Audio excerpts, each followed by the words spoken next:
স্বৈরাচারের বিরুদ্ধে আগুন জ্বালো একসাথে, আগুন জ্বালো একসাথে, 1 2 3 4।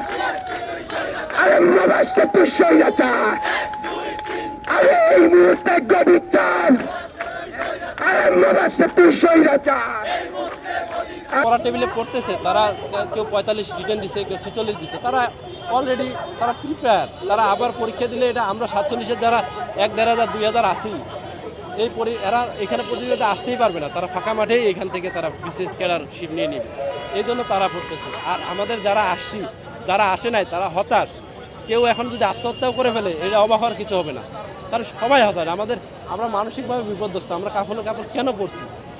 আমাদের যদি লাশ পড়ে যাক, আমাদের হয় সময় দেখ, নাহলে তারা আমাদের লাশ নিয়ে তারা রাজনীতি করে। দাবি মানতেছে না। তারা নির্বাচনের দোহাই দিচ্ছে। তারা বিভিন্ন ধরনের মানুষকে, আমার যেটা মনে হচ্ছে, তারা এক পক্ষকে সুবিধা দিতে যাচ্ছে। তারা এক ধরনের পরীক্ষাটা নিয়ে তারা তো এটা শেষ করে যাইতে পারবে না, এই কমিশন। তারা শুধুমাত্র রিটেনটাই নিয়ে যাইতে যাচ্ছে। কেন? তাদের এখানে কি একটা স্বার্থ আছে, এটাই আমরা জানতে চাই। তাদের কি স্বার্থটা এখানে? আমাদের এটা অযৌক্তিক দাবি না।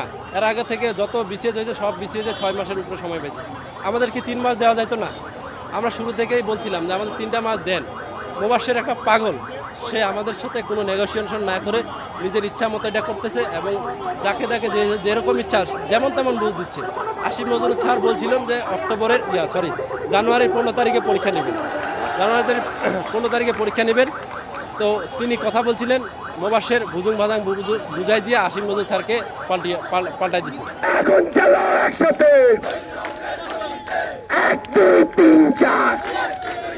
আরে মবাসকে তুই স্বৈরাচার, আরে এই মুহূর্তে গভীর চান, আরে মবাসকে তুই স্বৈরাচার।